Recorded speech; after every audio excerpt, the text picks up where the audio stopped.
Halo semua, terima kasih atas waktu dan kesempatan yang diberikan kepada saya. Sebelumnya, perkenalkan, nama saya Pascalinus Valerivu. Saya merupakan mahasiswa dari program studi pendidikan musik semester 4 STKIP Citra Bakti. Pada video pengembangan media pembelajaran ini, saya akan mempresentasikan materi tentang multimedia pembelajaran interaktif dengan bantuan mind mapping ini. Sebelum kita mempelajari lebih lanjut terkait materi multimedia pembelajaran interaktif, perlu kita ketahui kira-kira apa sih multimedia itu sendiri. Nah, di sini yang pertama saya akan menjelaskan pengertian dari multimedia itu sendiri. Kata multimedia berasal dari dua kata secara etimologis, yakni multi dan media, yang dimana multi yang berarti banyak atau jamak, sedangkan media merupakan sarana untuk menyampaikan informasi melalui foto, teks, maupun video. Perlu kita ketahui juga, apa sih kira-kira tujuan dari multimedia itu sendiri? Tujuan dari multimedia itu sendiri merupakan untuk membantu peserta didik atau siswa untuk lebih mudah memahami materi pembelajaran yang diberikan oleh guru atau pendidik agar dapat mencapai tujuan dari proses pembelajaran tersebut. Yang berikutnya, di dalam multimedia terdapat elemen-elemen. Yang pertama, ada elemen teks. Yang dimana elemen teks merupakan sarana yang paling penting, yang paling utama untuk mengekspresikan sebuah gambar atau teks dengan menjelaskan tentang isi, label ataupun penjelasan-penjelasan yang terkait dengan materi yang diberikan. Yang berikut ada gambar. Gambar merupakan image dua dimensi yang dapat menyampaikan sebuah informasi verbal. Yang berikut ada suara. Suara merupakan media untuk menyampaikan informasi seperti teks maupun gambar. Yang berikut ada animasi. Sebelumnya kita perlu kita ketahui apa sih kira-kira animasi itu. Animasi merupakan gambar bergerak yang disusun secara terurut yang memudahkan siswa untuk mempelajari topik-topik materi yang sulit sehingga siswa atau peserta didik dapat lebih mudah untuk memahami materi yang diberikan oleh guru.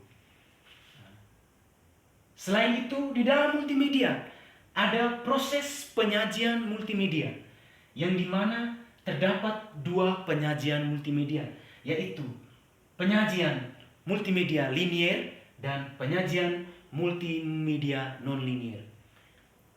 Penyajian multimedia linier dijalankan secara urut dari awal hingga akhir, sehingga pendidik dapat mengontrol jalannya proses pembelajaran yang terjadi. Yang berikut penyajian multimedia non-linier, yang dimana pendidik dan peserta didik saling berinteraksi dan pendidik akan mengontrol materi yang diberikan kepada peserta didik sehingga proses pembelajaran yang dilakukan dapat berjalan sesuai dengan apa yang direncanakan.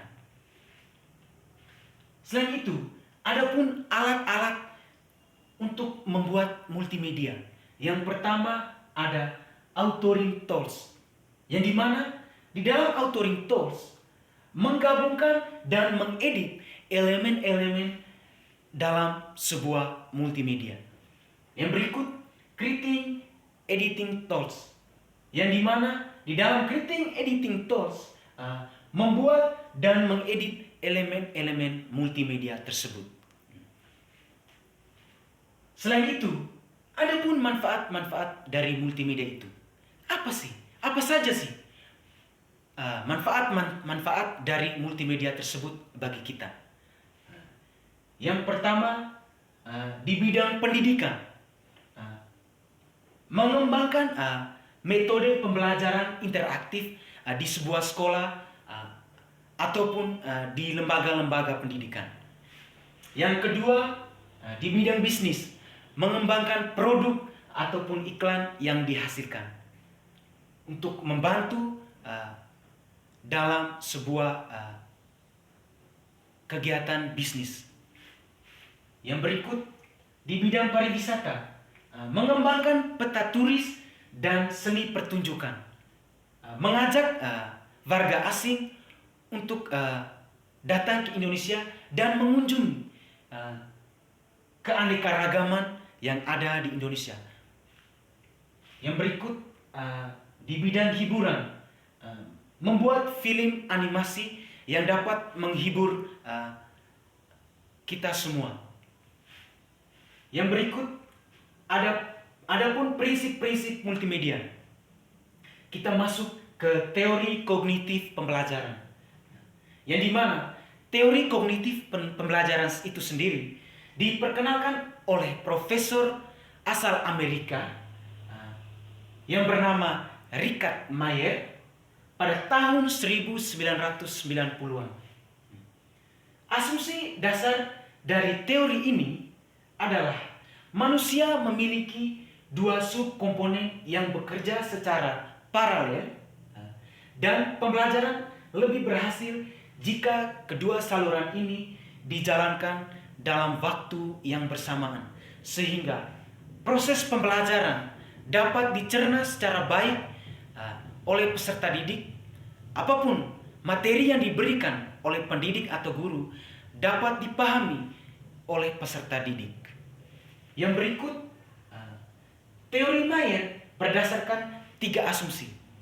Berdasarkan tiga asumsi dari teori Mayer, yang pertama ada saluran ganda, yang dimana indera telinga berfungsi menerima informasi verbal dan indera mata berfungsi menerima informasi gambar atau visual, sehingga informasi gambar ataupun suara tersebut dapat lebih mudah dicerna, dapat lebih mudah dipahami dan dimengerti oleh peserta didik. Yang berikut ada asumsi kapasitas terbatas. Di dalam waktu yang bersamaan, manusia hanya mampu menerima atau memproses informasi yang terbatas dalam setiap indera. Karena setiap indera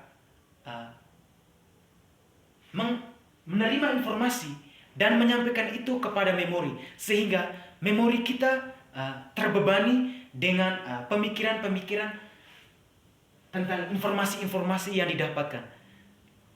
Yang berikut ada pemrosesan aktif. Ketika siswa atau peserta didik belajar, maka dalam proses pembelajaran itu, materi yang diberikan oleh guru atau pendidik akan membebani memori peserta didik, sehingga memaksa peserta didik untuk berpikir, sehingga memori dapat terbebani oleh beban kognitif tersebut. Yang berikut, adapun aspek-aspek multimedia pembelajaran. Yang pertama, ada aspek umpan balik, yang dimana di aspek umpan balik, guru atau peserta didik selain memberi respon, guru atau peserta didik tersebut harus memberi pujian ataupun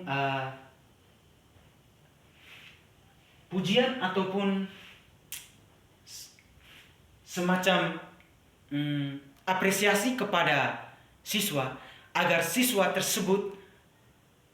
yang berada dalam kelas tersebut dapat termotivasi untuk lebih giat lagi dalam belajar, sehingga proses pembelajaran tersebut dapat berjalan sesuai dengan apa yang direncanakan atau diharapkan.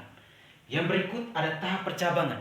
Di dalam tahap percabangan ini, di dalam aspek percabangan ini, bagi para siswa yang belum bisa menjawab semua pertanyaan atau materi yang diberikan oleh guru, yang belum bisa menjawab atau pertanyaan-pertanyaan dari guru atau peserta didik, dapat diberi kesempatan untuk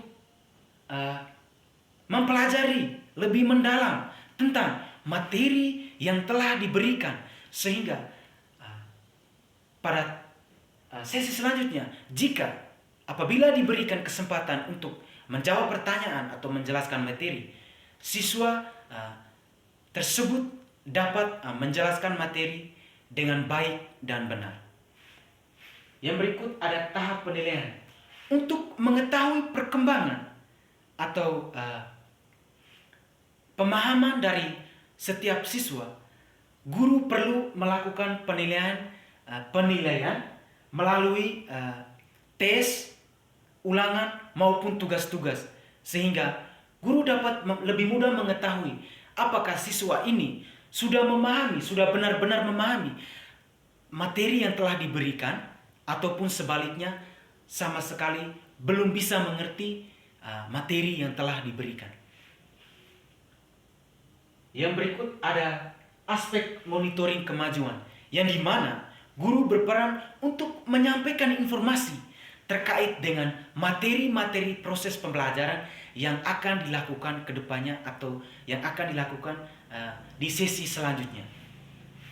Selain itu, di dalam multimedia pembelajaran interaktif terdapat model pengembangan MPI. Yang dimana di dalam model pengembangan MPI terdapat yang pertama yaitu model APET, yang dimana model APET sendiri adalah model pengembangan multimedia pembelajaran interaktif sebagai bagian dari penelitian dan pengembangan. Di dalam model APET terdiri dari 5 langkah yang sistematis. Yang pertama ada tahap analisis. Di dalam tahap analisis ini, yang pertama-tama kita perlu menganalisis kebutuhan. Apa saja sih instrumen-instrumen yang dibutuhkan pada saat kita melakukan penelitian, sehingga kita tidak seakan-akan merasa bingung dalam melakukan sebuah penelitian. Yang berikut ada tahap perancangan. Yang berikut ada tahap produksi, ada tahap evaluasi, dan yang terakhir ada tahap diseminasi. Selain model APET, ada pun model ADI yang sering kita dengar dan sering kita pelajari. Model ADI sendiri merupakan model generik yang banyak digunakan dalam tahap perancangan perkembangan instruksional. Di dalam model ADI terdiri dari 5 langkah. Yang pertama ada analisis, yang kedua ada desain, yang ketiga ada development, yang keempat ada implementasi, dan yang kelima ada tahap evaluasi. Di model pengembangan MPI ini, model yang paling banyak digunakan adalah model APET, karena model APET dianggap sangat sistematis dan tepat untuk dipakai sebagai acuan dalam sebuah penelitian pengembangan.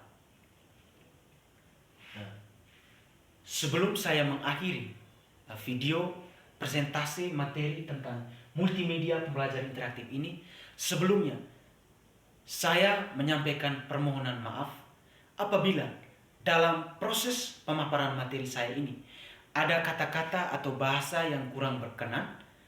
Dari tempat ini saya menyampaikan permohonan maaf yang sebesar-besarnya. Sekian dan terima kasih.